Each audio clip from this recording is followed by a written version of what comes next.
क्या खूबसूरत है। इसी तरह यहाँ पर ये सारे लोग हैं। ये यहाँ का सिटी सेंटर है।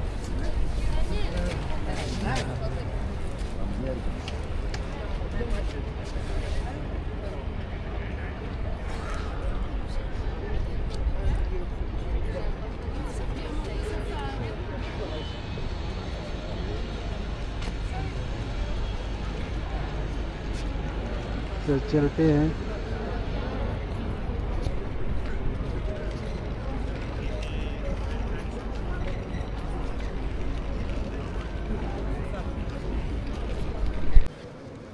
यहाँ पर भी ये म्यूज़ियम है। वो सामने देखिए व्हाट हैपेंड।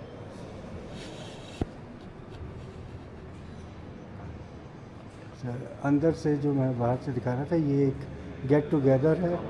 यहाँ पर अंदर म्यूज़ियम है, आप म्यूज़ियम में जा सकते हैं। तो म्यूज़ियम में तो मैं जाऊँगा नहीं, मेरा एक्सपीरियंस इतना अच्छा नहीं है। So I am just look at here, what a beautiful done.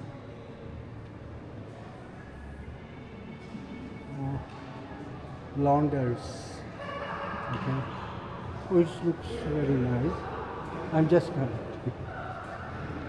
So it's really cute. So beautiful.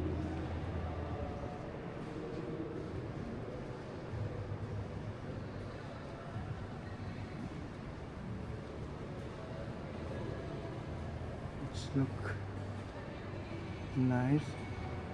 यहाँ पर बहुत सारी कॉफ़ीज़ बनी हुई हैं। And those are two friends.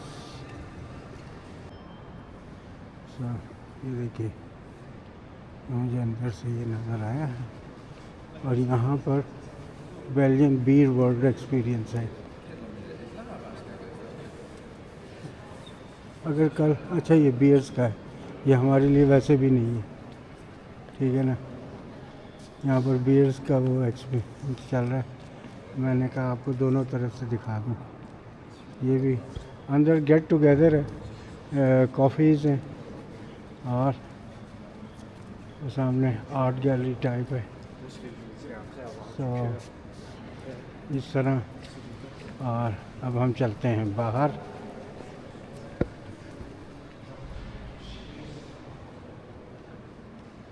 ठीक है।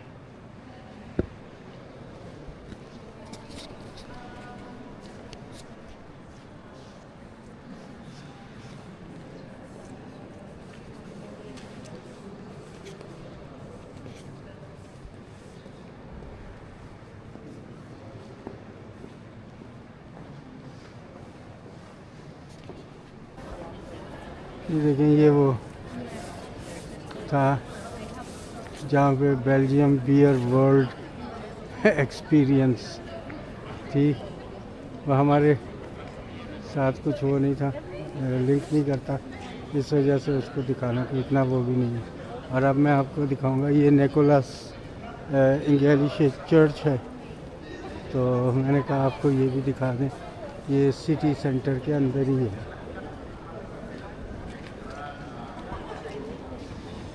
सही है जी, मैंने कहा आपको दिखा दें। ये देखिए,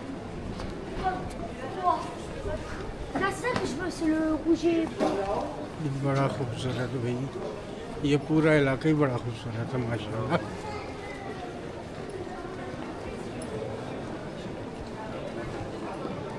ये देखें, ये हमारे साथ साथ चल रहे हैं। और यहाँ देखें, ये बहुत ज़बरदस्त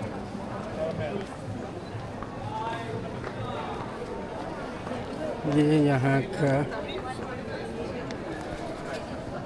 आपको दिखाते हैं उस तरफ करके।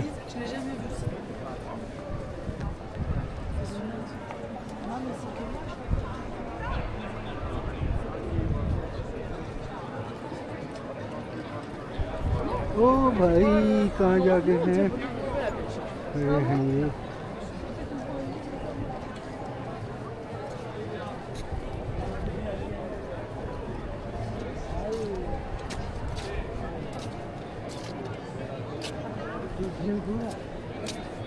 यहाँ मैं सॉरी टू से यू कि भाई अपने आप को तो नहीं दिखा रहा, लेकिन यार ये ज़बरदस्त है। कैथेड्रल चर्च है ये पार्लियामेंट हाउस टाइप है।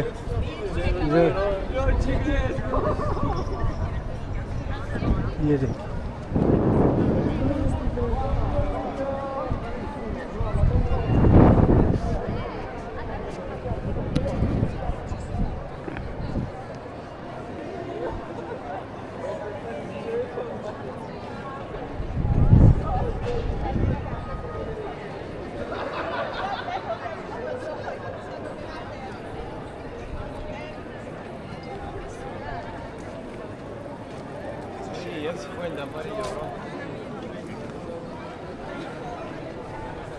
ये कैथेड्रल चर्च है।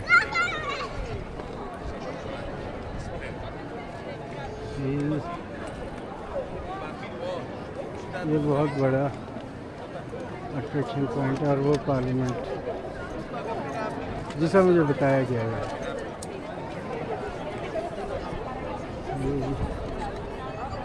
खूबसूरत इमारतें।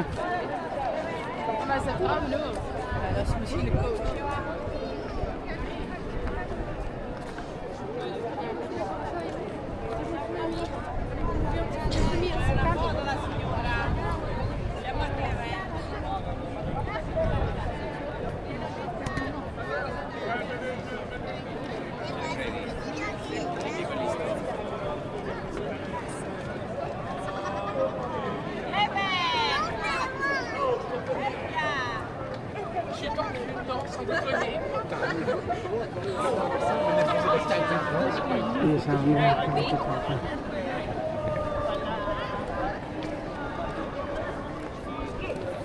ये टांगे वाली बग्गियाँ खड़ी हुई हैं यहाँ पर।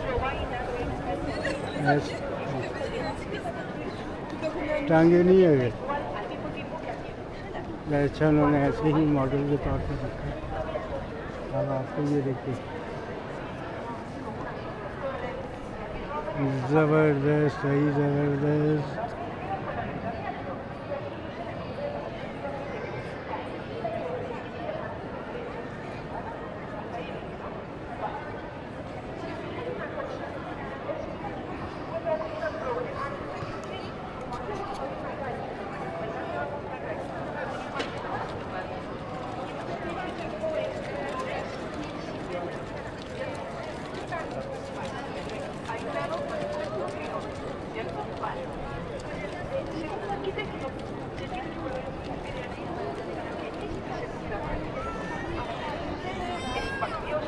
A big pilgrimage that connected holy sites in Europe, but actually this shell symbolises something else. Now, if you think about shell today, les perles. pearl, true. Fishing, also true. For instance, oil and gas. This is another one, right?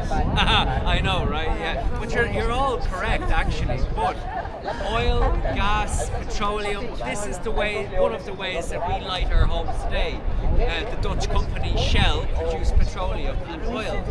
And ये जो building है ये इसलिए मशहूर है जी कि यहाँ पर जो है ये जो तस्वीरें बनी हुई हैं ये बता रहे हैं oil inside the shellfish, and they would let that oil turn into सारी तस्वीरें वो वक्त इतना जो है तालीम आम नहीं थी, तो तस्वीरें अपनी बोलती बकौल ये गाइड भाई जो है ये हमें बता रहे हैं। और ये जो है ये प्रेसिडेंट हाउस है, ये प्रेसिडेंट हाउस है। और ये जो सामने घर हैं ये यहाँ के पोस्ट घर हैं जहाँ पे सिर्फ रिच लोग रहते थे, और इस तरफ जो है ये बिजनेसमैन लोग रहते थे। और ये जो है ये हाउस ऑफ बेल्जियम है। businesses that would do shell. ये जो है ये जो शेल आजकल पेट्रोल की कंपनी है, ये बता रहे हैं कि जी ये जो है ये शेल कंपनी का लोगो जो है वो यहीं से लिया गया है, क्योंकि उस वक्त जो है गैस और तेल जो है वो यहाँ से जाता था और वो शेल्स इसलिए ब्रिटेन शेल्स जो है उसको यूज़ किया जाता था। और जब उन्हें यूज़ किया जाता था तो ये अपना वो क्योंकि वो शेल्स का शिप्स में शेल्स वगैरह जमा करते थे तो उन पे वो लोडेड करके जो है गैस और तेल जो है वो जाया जाता था उधर। तो अब मैं इधर आपको इन्हीं की ज़बान में बताता हूँ। And in French, they call this house La Maison du Roi Espagnol, which, my terrible French, means the house of the King of Spain. And why am I talking ये हाउस about था the King of जी Spain Spain in Brussels? के king का। What was he doing with this building? To begin with, Spanish controlled what is now Belgium, the Netherlands, Luxembourg, parts of Italy for a period of about 200 years. And it began in the 1500s. It was called the Habsburg Spain, and it would become the backbone of the Spanish Empire in Europe.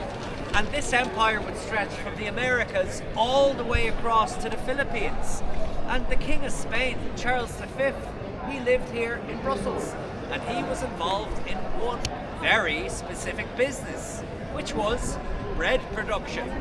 Indeed, bread, it was the staple diet of people in Europe at the time. Now, let's watch out for the car. Like a crowd. Or like the waltz. I always call this like Brussels waltz. They're constantly dancing with the Belgian drivers. A vital resource at a time when hunger and famine was a constant concern for people year after year. And the King of Spain, he actually controlled the production of bread, from growing the crop all the way to the baking and the distribution. So he had absolute control over this resource at a time as well when Europe was in chaos, as lots of different kings and empires were fighting over territory and control in this tiny part of the world. And the King of Spain, you can actually see him right there in the center of that building. He's the man with the big golden wreath around his head. He also has a golden crown. That is a dead giveaway for a king. But of the Roman Empire, they will not do anything good for anyone. And either side of the King of Spain, you have the two men with their hands behind their backs. You might be able to imagine who these are, because if we're talking business and trade in Europe in the 14, 15, 16, 17, 18, 1900s, you are talking about slavery and colonialism. These are the histories that are following us on the tour, and these are what made Europe what it is today. So we'll talk about that more later, but the King of Spain will also make an appearance later on in this tour. Indeed, so we are not quite done with him.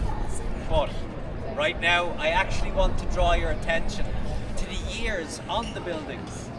Here you have 1696 and 1697, believe it or not.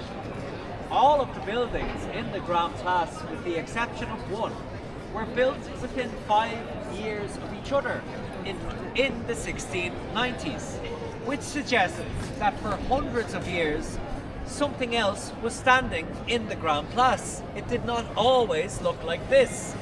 And I can tell you, before the buildings were made from stone, they were made from wood. And I'm guessing you can imagine what happens then, right? Fire, exactly. In 1695, destroyed by fire.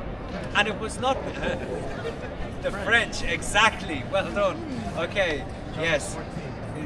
What? 14, Charles 14. Yes, Louis XIV. Okay, you know exactly where this is going. Indeed, the reason that this whole city almost burnt to the ground, on the one hand, it has something to do with the French, and on the other hand, it has something to do with this building. Actually. So now, this is my favorite building in the Grand Place. It's also the oldest one. So let's come over here now, and we'll take a closer look at this building here. Fair play.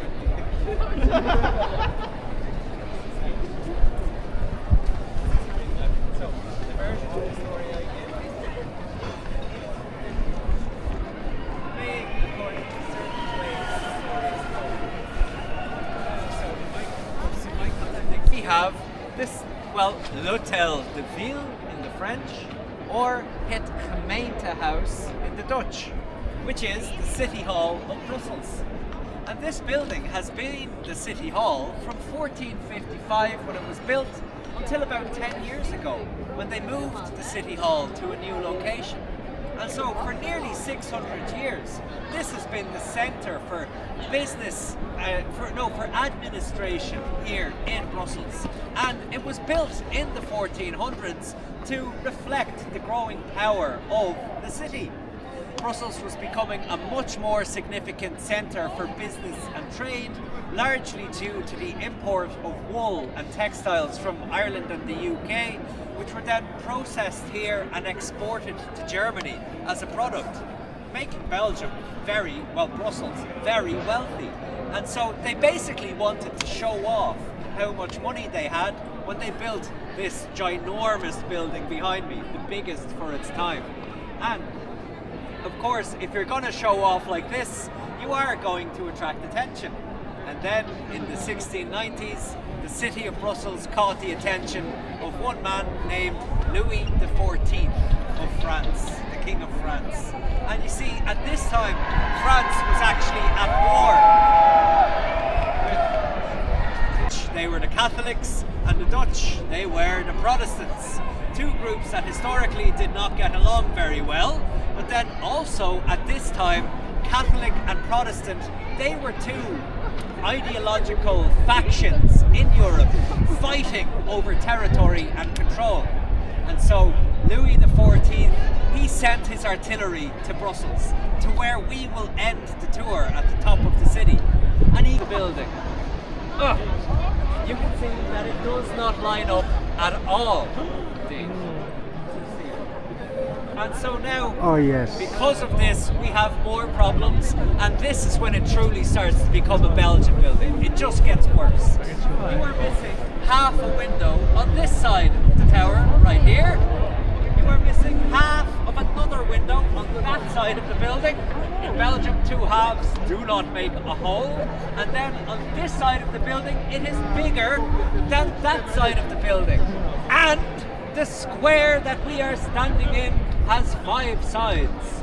1, 2, 3, 4, and 5. So, let me rephrase this.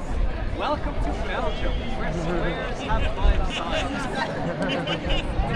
It is unusual for an old city like this to have 5-sided squares.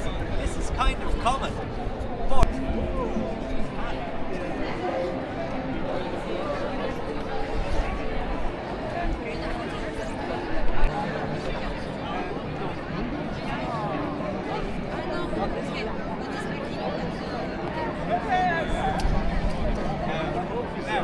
alrighty folks, have changed here. The City Hall is now a museum. I think they're closed until the 6th of March, unfortunately.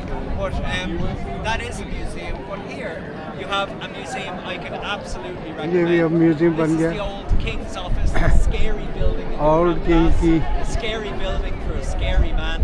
We'll talk about him later, Leopold II. But it is a fantastic Scary King. where you'll get के नाम से मशहूर है। artifacts. But back in time, people lived here in the Grand Place. And here in the Neuhaus chocolate shop, there is a sign on that door, on that building, that says, this is where Victor Hugo, the French author, wrote Les Miserables. Which is super nice, if only it were true, of course, because as all things in Brussels, they are true enough. There's always a little more to it. Victor Hugo, he was actually living here in the 1850s, fleeing the King of France because he had insulted the King. And you should never insult Irish people, where they still do research, which is really incredible. So Belgium has always attracted people for so many reasons. And as you can see, the fact, the fiction, it all comes together here.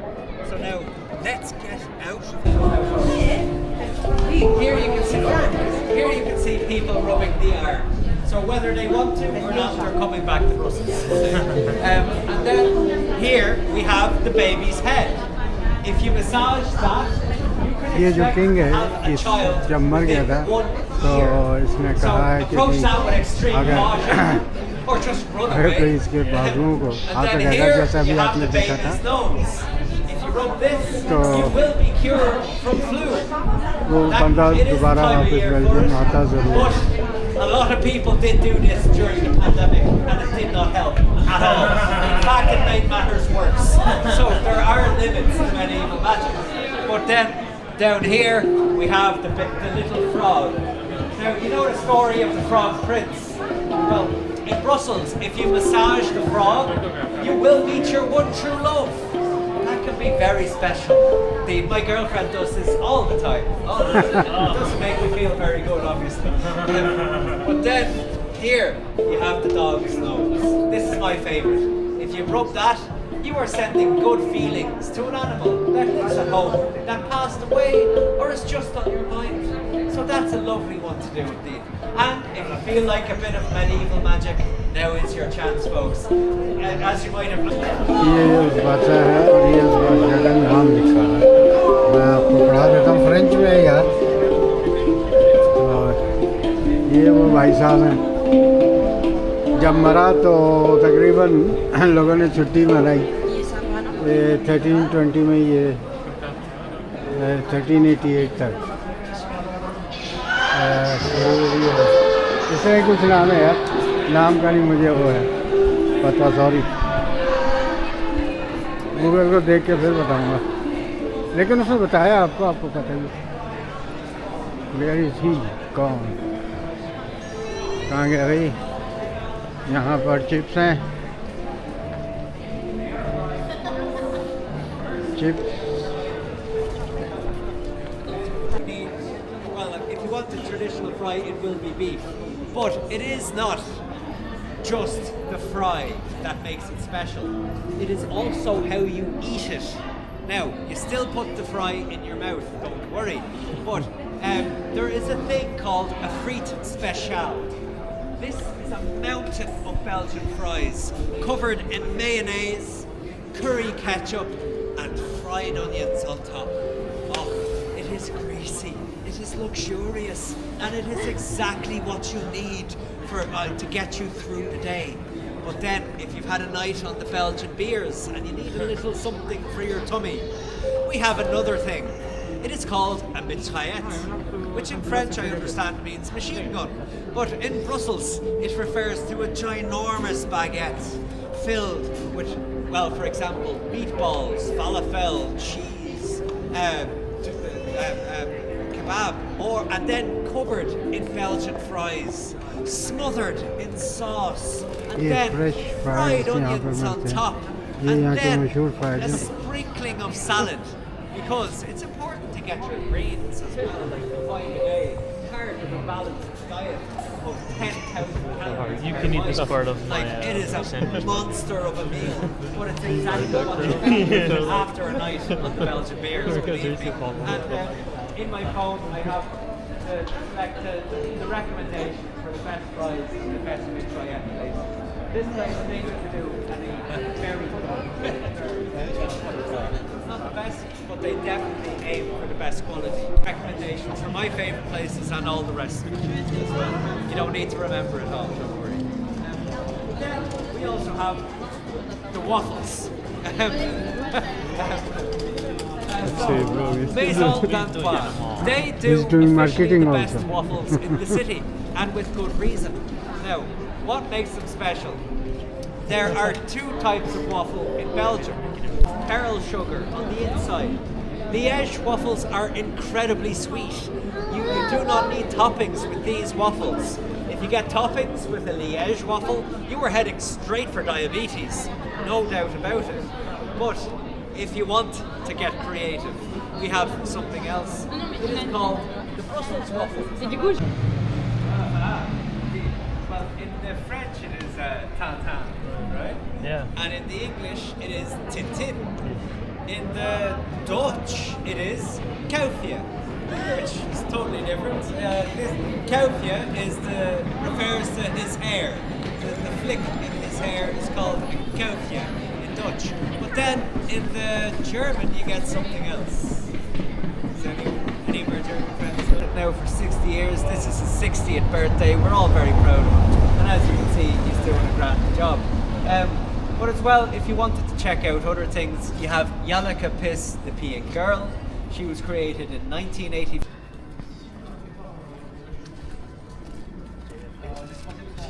JFK. Sure.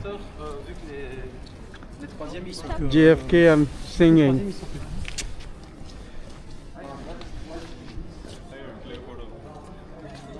You want a photo with this guy? Yes, good.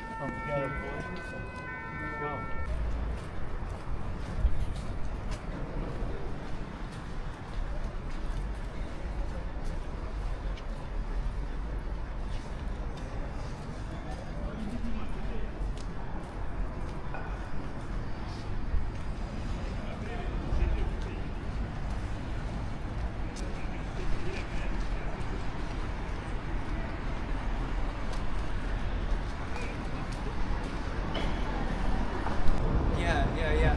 Here. But now, folks, here we are. We are climbing slowly but surely out of the old centre of Brussels, and we are actually standing at the limit of the old city. This is the last remaining piece of the original city wall. So actually, this wall dates right back to the 12th century. It was built at the same time as the Grand Place. And actually, we only discovered this wall in the 1950s when they were building this street here.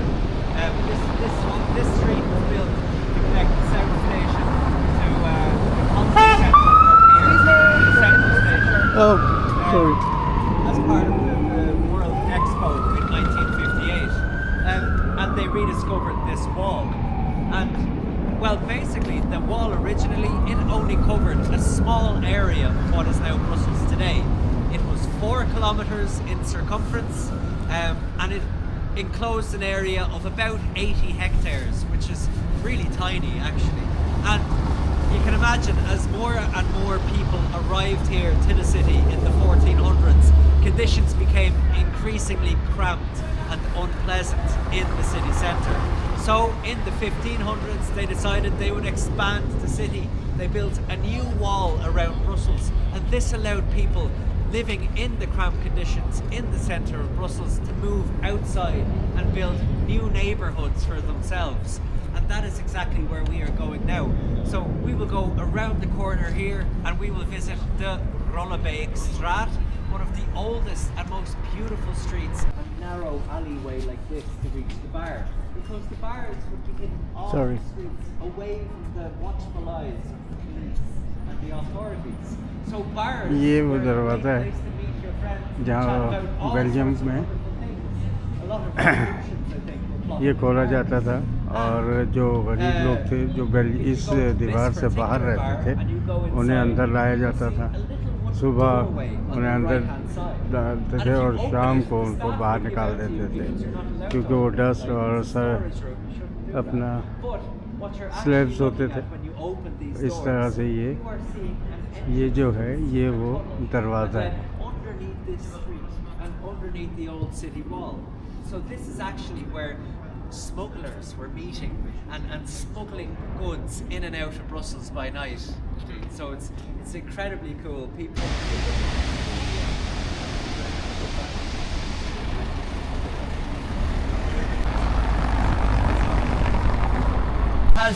Uses the correct ingredients, no additives, no substitutes, sourced from the correct places, as ethically as possible, and then as well made using the correct techniques to produce what we call a Belgian praline.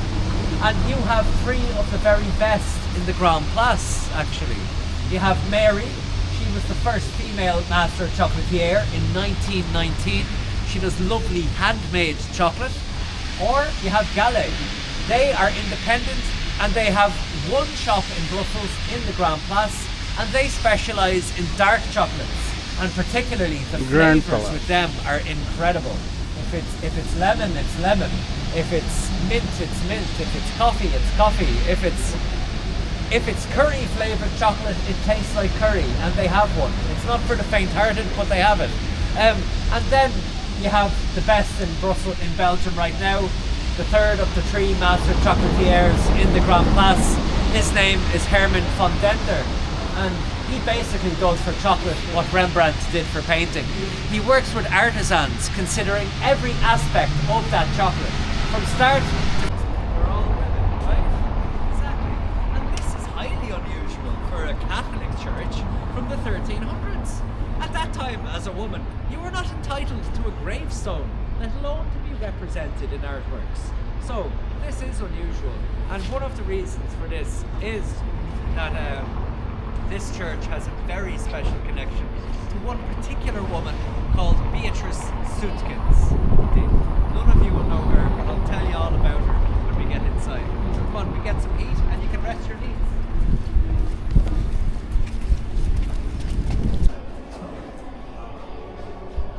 ये Brussels का आपको एक हल्का सा दिखा दूँ.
Tried it before and I didn't like it. So now, you're very welcome to l'église de Notre-Dame de Grand Sablon, the Church of Our Lady of the Grand Sablon. And this church, well, it didn't always look like this. Originally, it was a small little wooden building way outside the old city, right next to the really disgusting graveyard that they have. And nobody cared about it until one day this woman called Beatrice was visited in her dreams by the Mother of Christ, the Virgin Mary. And now, we all know this is a habit that Mary has. She likes to appear to people randomly in their dreams, and she gives them explicit, bizarre instructions. And so she approached Beatrice, and she said, you need to go to Antwerp, you need to steal a statue, and you need to bring it back to Brussels. You need to put it inside that little church. I can see you look at her face, Beatrice, but presumably you don't ask any questions. And so, Beatrice, not wanting to miss anything, she goes to Antwerp and she steals the statue of the Virgin Mary. This is how it happened. She went into the church and she got the Virgin Mary and she got her on her shoulder, started to creep out of the church. But then, a priest emerges from the back window and he sees her with the statue. So he goes to let out a big cry to alert the soldiers, but his voice gets stuck in his mouth and he freezes in place. And so Beatrice, she starts running and she takes the ferry down the river as quickly as they can. But the current is against them and the wind is against them. And so by now the alarm has been raised and the police are catching up to them.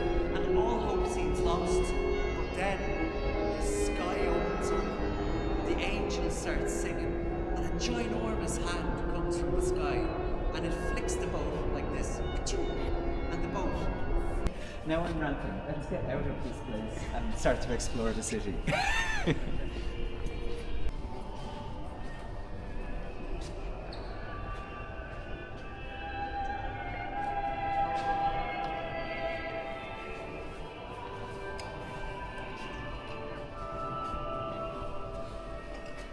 So now, folks, just on the way out, I just noticed the restoration's happening, and I'm weirdly obsessed with restoration. So you can see the difference here between well, before and after, the woman has been cleaned, so to speak. And this is because the mediums that they are using, like the oil colour will retain its potency, its colour, but the actual glazes that they use on these paintings gather dust and grime over time, so they have to wash it away very carefully. And when they're doing it, if there's a mistake with the painting, for instance, that the person restoring it has to do research into the types of pigment they were using, has to find the original sources and make the pigments themselves. This could mean going to Egypt and getting beetles and crushing them up and turning them into a blue powder and then mixing that with a load of oils to create blue. Wow. Like and then when they're doing it, they're not allowed to paint themselves. They're not allowed to repair the painting and make it look proper. Do you remember that painting of the Jesus face somewhere? And